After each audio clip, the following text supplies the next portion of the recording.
Let's go to Tennessee, Dan. Yeah. Tennessee went to the college football playoff last year. They had a 10-win season. They lost in the first round, but I think we'd agree, successful season. Yes? Yeah. Didn't wear their shirts heading into the shoe in Columbus, but yeah. One of the more newsworthy programs in America right now. Oh, yeah. Or in 2025, I should say. Oh, yeah. No, that's an understatement, man. 8.5's the win total. How big of a drop-off do we see this year? Do we see any? Yeah, I don't think they're a playoff team. I don't see them as a playoff team. I don't either, but how big of a drop-off are we thinking? Because still, 8.5's a pretty good number. You hit that over, you're getting a 9 wins. You might not be in the playoff, but that's still, I think, a successful season, or would be viewed as a successful season because there is a lot of turnover here. Yeah. How big of a step back are you feeling? I think everything was pointing to last year as a significant year. Obviously, Nico had a year in the system before ascending to that starting role. Dylan Sampson was obvious pop in the backfield. The offensive line was experienced. Maybe not going into the year that there was an obvious true number one receiver, but that room seemed deep and talented and able to do what Josh Heupel asks. And the defense was stacked last year. So I just think there's obvious drop-off. I think the defense will be really, really good, but I think it is a more dramatic question on offense than even Oklahoma, just because of the quarterback change, just because the receiver room is thinned out, just because, and I think the running backs will be good, but I just think from afar, Tennessee fans who are much more plugged in are expecting a pretty noticeable drop-off, even with their disappointment with Nico's performance in 2024, that you're scrambling to find a quarterback in April or whatever. I know. It's asking a lot for this to be a top 30 offense in America. Willing to be surprised, but given the schedule, given the changes on that side of the ball, they can win a bunch of games because of this defense and merely being competent on offense. But yeah, I expect this to be 7-8 win territory. Well, and I think that's the real point. Tennessee last year had its best defense of the last 25 years. Yeah. Something like that. I think they, again, end up leaning on their defense, probably to a greater degree. Know this, if they're hitting that over 8.5, it's because the defense is nails and because Josh Heupel's a wizard. Correct. On offense, right? If the offense could get its act together quickly, then maybe it's a different conversation, because there's been like a real effort here to invest in this program on the recruiting trail, not so much live and die by the portal. There is talent on hand, which I look at and I say this is going to pay off in the future. Maybe the future is now. Right. That remains to be seen. So the new quarterback is going to be Joey Aguilar.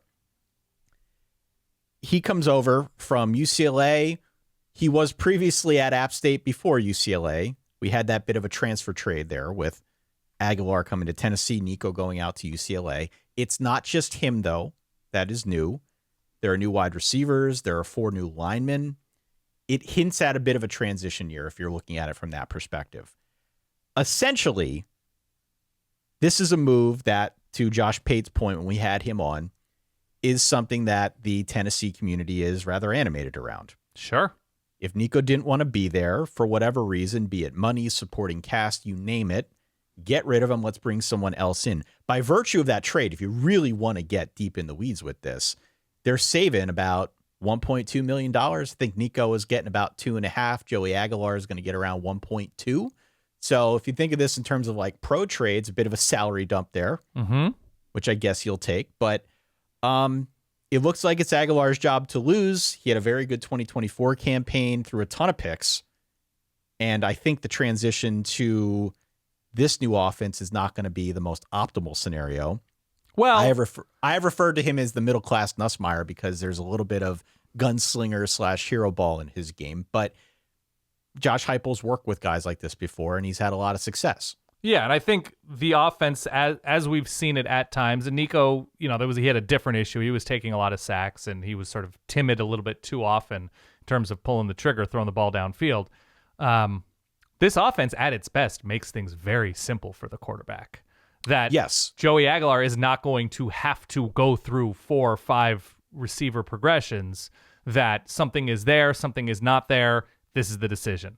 A great point, and something you hear often Yeah. around the draft, right? We have heard this And before. it's to the talked about guys detriment. like Yeah. Hendon Hooker, right, or Joe Right. Milton at playing in this system. How does that translate to the NFL? I'm more speaking of it from the standpoint of he really showed up on campus late. Right? Oh, of course. You said this earlier. Looking for a quarterback in April is not optimal. Yeah. So there is something with this like old Baylor system, all the different elements to the system where, yes, you can hold it against a quarterback at draft time. Josh Heupel's just trying to win games. And so that works at its best. It works really well. So if they can run the ball, if the offensive line comes together, I'm not terribly worried about the defense. Their best corner is, I don't know when Jermon McCoy is going to play. He tore his ACL, I think, at the end of last year. It was January. Yeah, he was working out at home in Texas. Yes. And tore his ACL. So they're expecting they're going to get him back, but I don't know, I September, have not seen October. an exact timetable at time so of that's recording. big. Yeah. No, I expect them to have a really good defense. I expect them to have an offense that flashes at times, but I don't know if you have the schedule in front of you, but it's got to happen pretty quickly. It's going to have to happen pretty quickly. I think the receiver room, I want to give a little bit more attention to that because they lose their top three. They lose Squirrel White, Dante Thornton, Brew McCoy. That creates a pretty big void in this offense. Yeah. Which, as we know, I mean, they ran the ball really, really well, and I still think they'll be okay this year. They go like 3 deep at running back, even though Dylan Sampson is gone. But really getting that passing game to click is going to be important, given circumstances. Mike Matthews is back. I loved Mike Matthews. Yeah, He's he had like 6 catches last year. Yeah. Former 5-star. I thought he was going to pop more last year. He didn't, but he needs to step up and play a leading role. The same is true to an extent Chris Brazzell, who everybody was excited about last season, last spring, especially when he came over from Tulane. Yeah. He is a key piece. They need to get some more pop out of that receiver room. Mm-hmm. Notably, both those guys have been nicked up. So it doesn't sound like a big deal, but I think we need to get more production out of that receiver room this year now. Somebody new needs to step up. And the line, the line's replacing 4 guys. You lose Cooper Mays in the middle of that line. That's a problem. So there's just a lot of moving pieces offensively there. It helps to have a good tight end room, but otherwise, that helps. Just a lot new. Okay, so when I said that they need to figure it out quickly, they do have Georgia relatively early. If Tennessee, if future Dan arrives in your living room tonight, which, by the way, thanks for having him. That's very hospitable of you. That'd be very weird. Like, I am future Dan.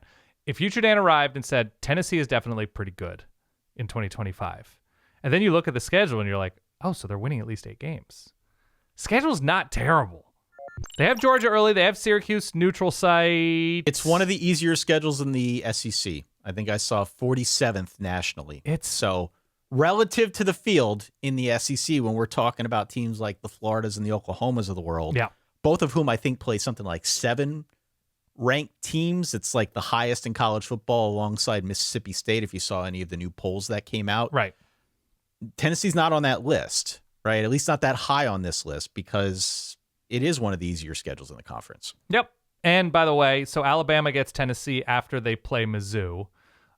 Georgia has Tennessee in an optimal spot. Tennessee has Oklahoma a week after Oklahoma has Ole Miss. Like, Tennessee, and that game is in Knoxville, Tennessee can very quietly have a record that lies about how good they actually are in a good way. Yeah. Like, Tennessee's 9-3 and ranked number 16 in the country. They haven't looked that good, but here we are. They're going to be led by defense. I think the defense is deep. Defense is talented. They're good at all 3 levels. I have the questions about Jermon McCoy, as we talked about earlier, but, they've got plenty across the board. I'm not just going to sit here and name names. Yeah, it's great. Here's what I'll say about Tennessee. This isn't a betting show. In conclusion, Tennessee is going to annihilate Syracuse in week 1. I like that. That is a neutral site game. They're playing it in Atlanta. Turning your back on Steve Angeli immediately. I don't know how this game came about. I like that it's occurring. Yeah. They're going to throttle Syracuse in that game. Wow. And there's going to be suddenly a lot of steam on Tennessee because week 1 has that tendency to make teams become more apparent. Mm-hmm. Georgia week 3 at home. I don't know if perception will alter point spreads going into that Georgia game. Georgia is clearly a better team than Tennessee in my view at this stage. So Just pay attention to that first 3-week stretch of the season. Because artificially low spread in that game. Yes. Georgia's only favored by 3.5 or something. Yeah, I mean, it'll be more. But okay. And I know that the people that make these lines aren't emotional about it. But the bettors, oftentimes, the more casual bettors who do go in on these types of games, especially a big one in week 3, Tennessee, Georgia, they tend to be a little bit more driven by emotion. Just pay attention to that line and pay attention to what happens in week 1. Because I haven't seen what the line is for that Syracuse game. I probably should have been better prepared. I think they're going to throttle Syracuse in that one. Yeah, I mean, last year's Tennessee team scored 157 points the first 3 weeks of the season and then 14 against Arkansas as soon as October started. Yeah, okay. So I think I'm on the under for Tennessee this year. Maybe going 8-4, just barely under. I think that's a good over-under.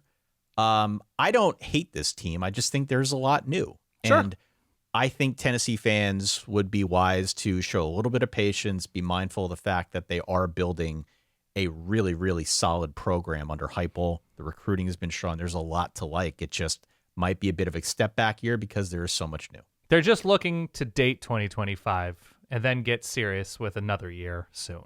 Okay.